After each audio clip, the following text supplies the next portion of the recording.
Hello and welcome. The One Test Prep is proud to again partner with the incredible and skilled, talented Dr. Jonathan Singer, who has joined us and to continue our work in helping you as exam prep social workers to get a better understanding of specific topics of the exam, and we're bringing it to you at no charge. And we're very lucky to have a talented, gifted, and experienced and skilled social worker, very decorated. Dr. Singer, what are we here to talk about today? What subject did you want to work on? I want to talk about crisis intervention. Crisis intervention is foundational for all social workers. I don't care if you're in day one of your bachelor's program or you have been working 35 years supervising folks at the best hospital in the country. The only kind of client that a social worker is sure to encounter is somebody in crisis.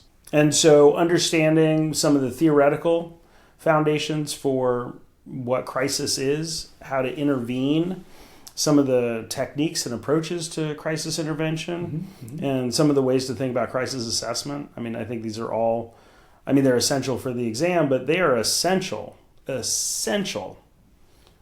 social work practice. Crisis is something that we encounter not only with the clients that we serve, we encounter crises in life. And even if you take your social work degree and go work in, the corporate sector or in policy writing, having a strategy, having crisis models that tell you from research how to actually navigate a crisis successfully will make you more equipped and skilled and confident that you have these tools in your toolbox. So what is a crisis? I think it can be helpful to understand what a crisis is not. Sure, let's go. So a crisis is not stress. Agreed. People can feel stressed out when they're in a crisis, but if somebody is stressed out about something, they are not overwhelmed to the point where they can't cope. Exactly. Right? They are not unable to access existing coping skills. They're not unable to establish new coping skills, right? So somebody that is stressed might sort of say, this is a crisis. All the parts of a crisis independently don't necessarily make a crisis. So talk to us about how crisis presents. Yeah, I love that distinction. Someone in crisis, first and foremost, they see the situation as a crisis. Mm-hmm. There is a subjective experience. You might not see this as a crisis, but they do. Yep. And something that you might think, well, this is clearly a crisis, might not be a crisis for them. And it might not be a crisis for them because they have coping skills that they are able to access and manage it so that they are not in this sort of state of disequilibrium. Crisis intervention is not the same as disaster management. There's every year there are stories of communities that are devastated by hurricanes, tornadoes, wildfires. The disaster response is essential to reestablishing functioning infrastructure, making sure people have the basic needs, food, shelter, clothing. But that is not crisis intervention because disaster response works on entire areas, irregardless of whether or not any individual in that area is currently experiencing that disaster as a crisis.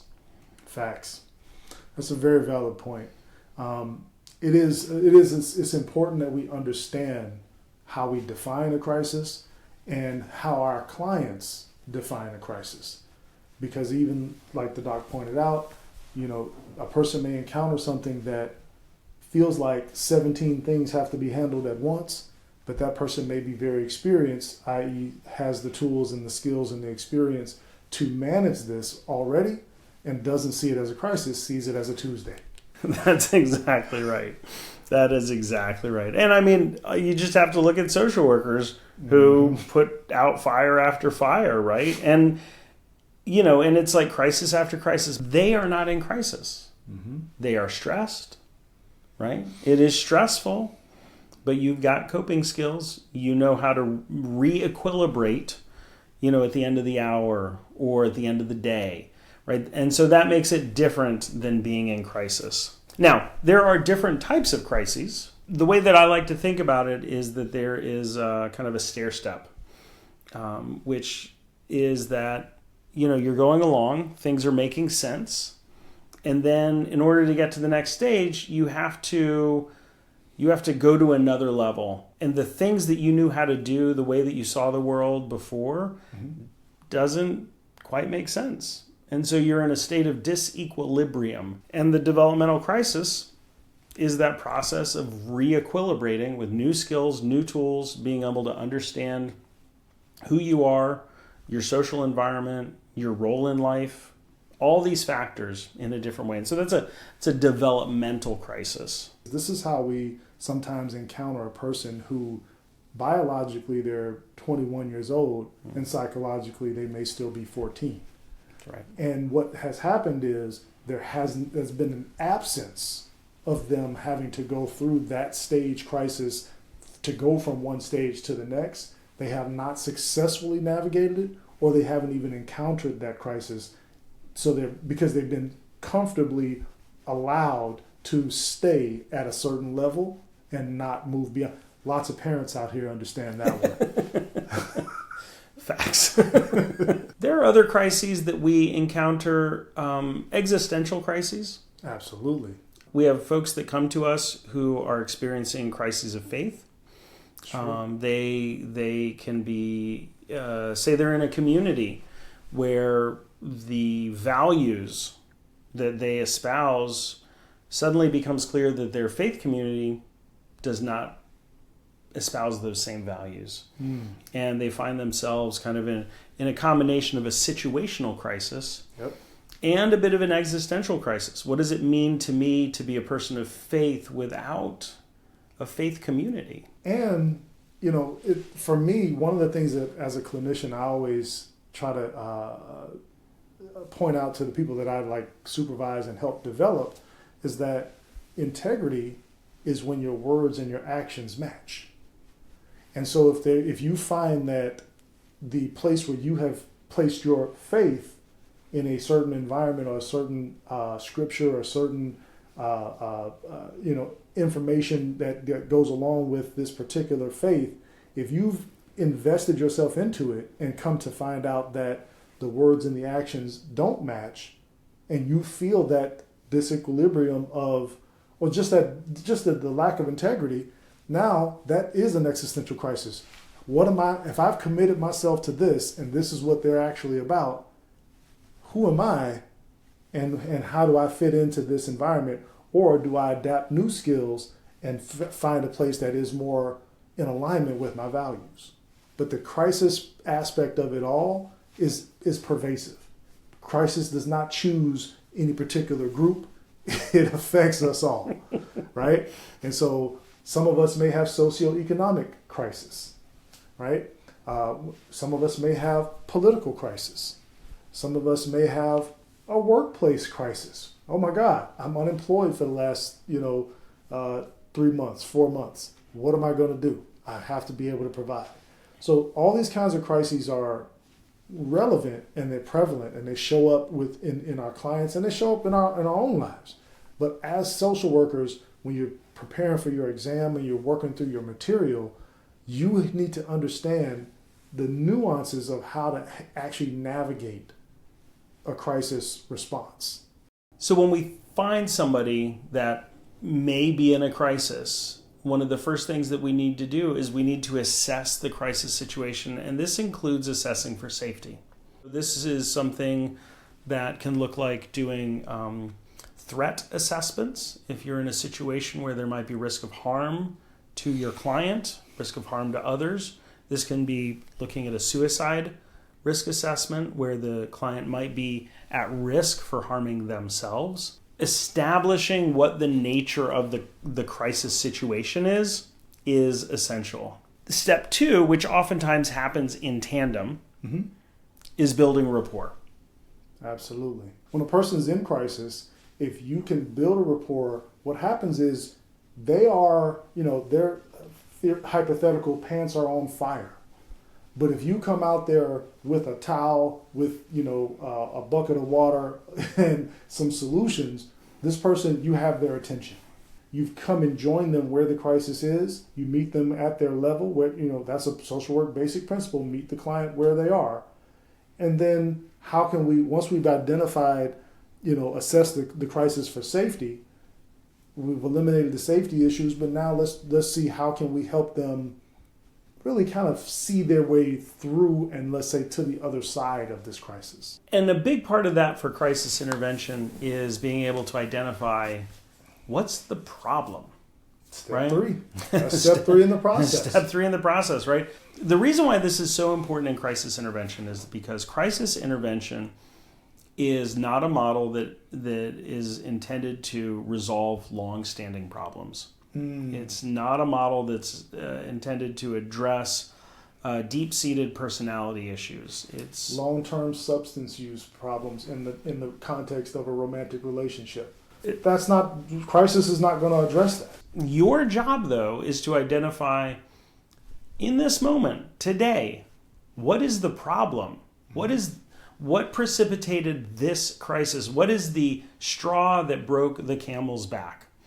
And by identifying this, you are then able to have a single focus for the rest of your crisis intervention. Mm-hmm. And that's essential, because if you say, oh, okay, so the problem is long-standing substance use, you're not going to have crisis resolution. If you are able to identify whatever the specific crisis is, then that can set up the person to have enough coping skills so that they can start to work on the long-standing substance use problems. Creating a condition where people feel equipped to actually address bigger issues requires that we put out the fires of the crisis first. Once you have figured out what that problem is, then it's really important to be able to address the emotional content. Now, all of us have been trained, there's affect, there's behavior, there's cognition. Why are we talking about the emotional content in crisis rather than the behavioral or the cognitive content?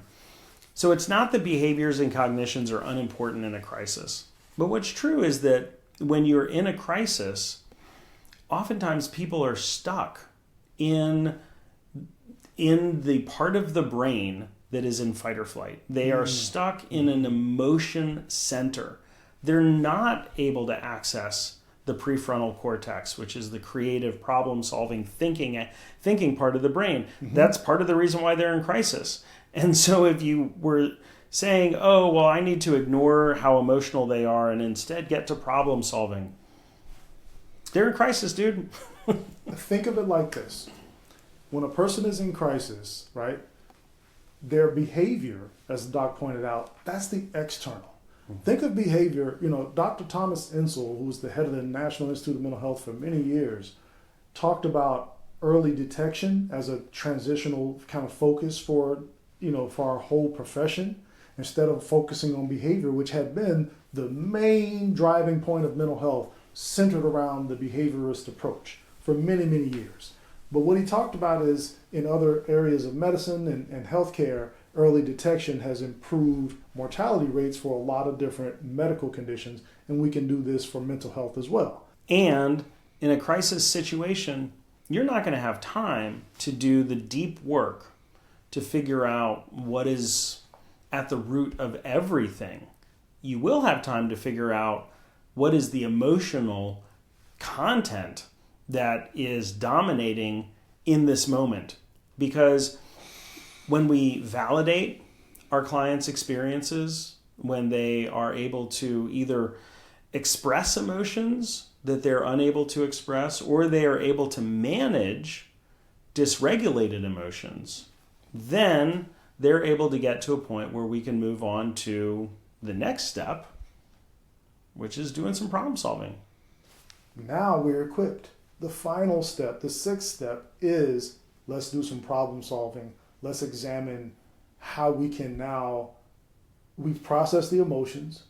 We've put out the fire of the crisis of the, like, if there's any safety issues, right? We've gone through, and I'm working through the steps out of order right now, but the point is we've addressed all the prior steps. And now that we're at the point where we can problem solve, you've built the trust and rapport with the person where they feel like, okay, this person is now actually here for me and equipped with the tools to help me get through this situation. You've already established what the very discrete solvable problem is. And this is the time where you're able to help set up your client for success, where you are going to know, okay, so in the next 24 hours, what needs to be different, right? Thank you so much for joining us today. We have covered crisis intervention strategies with Dr. Singer, and it's been amazing to have you.